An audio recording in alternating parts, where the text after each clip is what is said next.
예, 영상을 편집할 때 자르고 붙이기만 하면은 물론 그것도 중요하긴 하지만 좀 영상이 심심하긴 하겠죠. 그래서 이번에는 각 컷과 컷이 넘어갈 때 화면이 전환되는 거, 트랜지션이라고 부르죠. 그런 화면 전환 효과나 그 화면 전환 효과와 그리고 먼저 비디오가 이렇게 컷과 컷이 붙은 부분에서 이렇게 넘어가는 것을 그냥 컷으로 넘어간다고 보통 우리가 표현을 하는데요. 이때 자, 왼쪽 상단에 미디어 풀을 잠깐 끄겠습니다. 그리고 에펙트 라이브러리가 있죠. 여기를 눌러주시면 이렇게 또 새로운 창이 생겨요. 이것도 필요할 때만 쓰고 필요하지 않을 때는 닫고 하면 됩니다.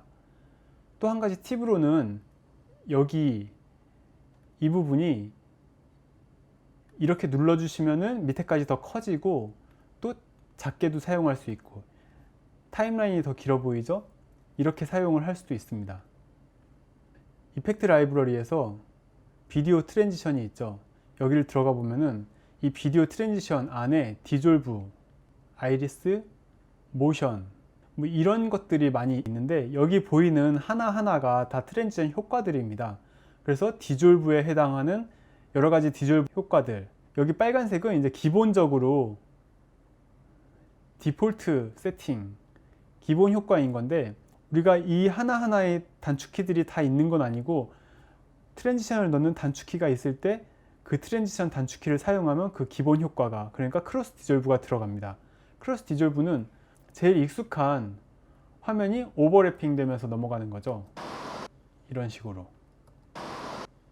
근데 여기서 오디오가 갑자기 뚝 끊기죠. 그러면 오디오도 사실 트랜지션이 있습니다. 많지는 않지만 크로스로 소리가 약간 부드럽게 전환이 되는, 드래그를 해서 그 사이에 갖다 놓는 거죠. 예, 소리가 부드럽게 전환이 되죠. 지우고 싶을 때는 해당 트랜지션을 눌러서, 지금 이게 같이 선택이 되네요. 그러면은 아까 클립을 따로 선택할 때 뭐였죠? Alt를 눌러서 하나를 선택하면 위에 것만 선택이 됩니다. 오디오만 지우고 싶다. 오디오만 눌러서 딜리트를 눌러주시면 지워집니다. 자, 영상도 이걸 지우고 다른 걸 넣어도 되고, 다시 해볼게요. 다른 걸 넣어서 그냥 덮으면은 그걸로 바뀌게 됩니다. 클락 와이프, 시계처럼 한 바퀴 돌면서 넘어가는 거죠. 예, 이렇게 넘어가죠. 좀 복잡한 효과들은 그 세부적인 설정도 조정을 할 수가 있는데요. 예를 들어서 이런 테두리를 만들 수 있습니다. 그리고 색깔도 정할 수가 있고요. 이 인스펙트에서 결정을 하는 겁니다. 인스펙터를 껐을 때는 좀 더 화면을 크게 볼 수 있는데 우리가 필요할 경우에 눌러서 불러와서 여기서 설정을 하는 거죠. 보더를 두껍게 아니면은 얇게 5 정도로 해볼까요? 이 되돌리기, 화살표를, 동그란 모양의 화살표를 눌러주면 리셋입니다. 그래서 다시 원래대로 돌아가는 겁니다. 여기 여러 종류가 있으니까 하나씩 한번 넣어보고 테스트를 해보시면 될 것 같습니다. 이건 편집 기능에 대한 얘기는 아니지만 우리가 편집을 할 때 트랜지션이 너무 과다하게 들어가면 좀 어지러운 느낌이 있거든요. 그래서 어떤 편집자는 제일 좋은 트랜지션은 그냥 컷으로 넘어가는 거다, 이렇게 말을 한 사람도 있는데, 물론 그 말이 다 맞는 건 아니고 적절한 효과를 주는 화면 전환 효과는 그만큼 말 그대로 효과적일 수 있겠죠. 편집을 할 때 참고해 주시면 감사하겠습니다. 일단은 효과에 대한 화면 전환 효과 아니면은 영상에 들어가는 효과들이 이 이펙트 라이브러리에서 넣는다는 것만 기억을 꼭 해주셨으면 좋겠습니다. 그 효과를 넣은 여러 가지 설정들은 이쪽 인스펙터에서 설정을 하는 것도 잊지 않으셨으면 좋겠습니다. 자, 이제 자막을 넣어 보려고 합니다. 다빈치 리졸브가 다른 영상 편집 프로그램들과 조금 차별화된 점이 있는데 자막을 넣는 방법이 두 가지가 있어요. 한 가지는 다른 프로그램들처럼 자막 클립을 이용해서 들어가는 거죠. 자막이 들어가 있는 클립이 영상 위에 올라가서 들어가는 겁니다. 지금 한번 해보겠습니다. 이펙트 라이브러리의 타이틀에서 텍스트를 드래그해서 여기에 올려 놓습니다. 그러면은 타이틀이라고 써있죠. 그냥 기본입니다. 그러면은 여기에 쓰고 싶은 말을 쓰는 겁니다. 네. 이렇게 쓰고 위치를 지정을 해줍니다. X, Y축으로 해서 정할 수가 있죠. 자, 이렇게 하얀 배경이면은 잘 안 보일 수가 있잖아요. 드롭 섀도우는 약간 그림자 효과를 주는 겁니다. 여기서 얼만큼 튀어나오는지를 가로 방향과 세로 방향에서 설정을 해주는 건데, 네, 이런 식으로 하면은 그림자 효과가 나오는 거죠. 그리고 스트로크는 테두리를 말하는 겁니다. 그래서 테두리가 어느 정도 인지 설정을 해주면은 여기서 반영이 됩니다. 폰트가 예쁘지 않았을 때는 여기서 폰트를 바꾸면은 경기 타이틀체, 경기 서체가 있는 거 아시죠? 무료 폰트입니다. 다시 타임라인으로 돌아오면 이 클립이 해당 위치에 있는 곳만 자막이 들어가는 거죠. 당연히. 그러면 어디서부터 어디까지 넣을 것인가, 시작을 해서 바로 들어가고 장면이 바뀐 다음에 자막이 빠지는 걸로 하겠습니다. 자, 이때 자막이 바로 컷으로 들어가죠. 딱 잘라서 부드럽게 들어가게 하려면은 트랜지션을 사용하면 되는데, 이런 식으로 사용을 하면은 방금 배웠던 크로스 디졸브를 이용해서 부드럽게 들어가고 부드럽게 빠지게 할 수 있습니다. 좀 헷갈리시겠지만 한 가지를 더 알려드리면은, 이 디졸브를 뺐어요. 여기에 화살표를 갖다 대면 계속 이쪽에 뭔가 생기죠. 양쪽 끝인데 양쪽 끝에서 옮길 수가 있습니다. 이거는 투명도를 조절하는 건데요. 보시면 예상하겠지만 투명도가 0에서 100까지 올라오는 겁니다. 그래서 봤을 때는 디졸브와 비슷한 효과를 주는 거죠. 근데 디졸브를 여기서 직접 넣지 않고 여기서 바로 설정을 할 수 있는 겁니다. 이렇게 속도도 설정이 가능하고요.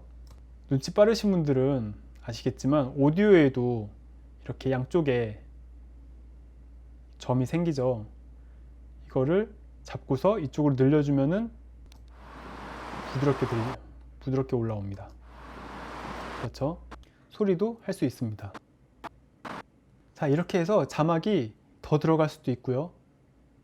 이 스크롤이나 이런 것들은 움직이는 자막인데 나중에 한번 적용을 해보세요. 지금은 타이틀만 기억해 주세요. 네, 이렇게 동시에 들어갈 수도 있어요. 자막이. 일단 예시로 해보는 겁니다. 동시에 들어가죠. 자, 근데 제가 자막이 들어가는 방법이 한 가지 더 있다고 했잖아요. 트랙에서 자막 트랙이라는 게 있습니다. 서브타이틀 트랙이죠. 자막 트랙을 넣으면은 자막만 들어갈 수 있는 트랙이 따로 생깁니다. 그럼 이것은 어떤 장점이 있느냐? 이 트랙에 자막이 들어가면은 나중에 효과를 한 번에 다 이 트랙에 대한 효과를 조정을 할 수가 있거든요. 그럼 일일이 클립마다 넣지 않아도 되는 거죠. 여기서 오른 클릭을 해서 Add Subtitle 하고 또 필요한 곳에 Add Subtitle, 각 영상 장면마다 자막을 하나씩 넣어 보도록 하겠습니다. 이렇게 들어갔죠. 여기를 선택을 하면은 어디서 조정을 해야 될까요? 인스펙터. 여기서 자막을 쓸 수 있죠. 이 4컷에 자막이 4개가 각각 들어갑니다. 그런데 여기 있는 자막들을 한 번에 다 설정을 해주고 싶다. 그러면은 이 인스펙터에서 트랙 스타일에서 설정을 해주면 됩니다. 잘 보이도록 이곳을 바꿔줬습니다. 자, 이렇게 보면은 다른 부분도 다 이 트랙에 대해서는 자막이 다 변경된 자막들이 적용이 됐습니다. 이런 경우에는 잘 안 보이잖아요. 그래서 전체적으로 뭔가 배경을 넣고 싶다 그러면은 백그라운드를 선택을 할 수가 있고, 가로와 세로 넓이를 조정을 해서 설정을 할 수가 있고요. 끝에를 둥글게, 그리고 테두리를 넣을 수도 있습니다. 밑에 배경이 색이 아예 검은색으로 할 수도 있고 없어지게 할 수도 있습니다. 그냥 유튜브 자막 같은 느낌으로 하고 싶다, 그러니까 유튜브에 들어가는 캡션 느낌, 그렇게 되면은 라운드를 지우고 이걸 뭔가 딱 맞춰서, 그리고 폰트도 좀 바꾸고, 이렇게 되면 이런 식으로 자막이 들어가게 할 수도 있겠죠. 그러면은 다른 부분들을 봤을 때 지금 이 배경의 검은색 상자는 다 길이가 똑같습니다. 이 트랙에 적용되는 것이기 때문에. 그렇다면 얘는 좀 예외로 하고 싶다, 그럴 경우에는 트랙 스타일을 적용을 하지 않는 걸로 하면은 얘만 적용이 안 됩니다. 다른 것들은 적용이 됐죠.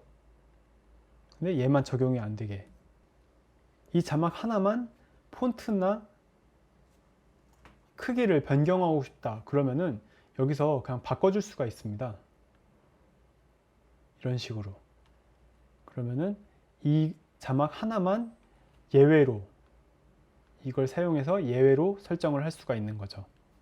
이 자막 트랙의 또 하나의 장점이 있는 게, 이 서브 타이틀 트랙에 있는 자막들을 그런 자막 파일로 따로 출력이 가능합니다. 그것은 이따가 출력해서 다시 배워보도록 하겠습니다. 자, 마지막으로 이런 영상이 아니라 어떤 색깔이 있는 장면에서 그 색깔을 정하고 그 위에 자막을 넣는 방법을 한번 해보겠습니다. 그러면 여기에 제목을 넣는 것처럼 하면 좋을 것 같은데요. 자, 먼저 띄워놓고 제너레이터에서 솔리드 컬러를 선택해서 갖고 옵니다. 예, 일단 3초만 넣어 볼게요.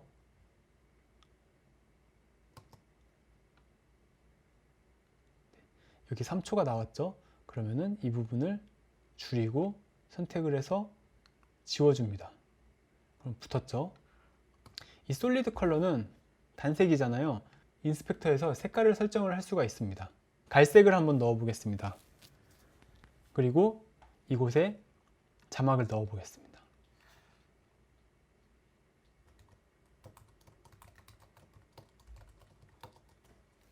폰트를 선택을 하고, 예, 그림자 효과를 조금 넣어 볼까요? 테두리도 약간 넣겠습니다. 그리고 배경도 살짝 넣을게요. 이런 식으로 영상이 없을 때 마치 타이틀과 같은 느낌으로 넣고, 그 다음에 영상이 시작되게 할 수 있습니다.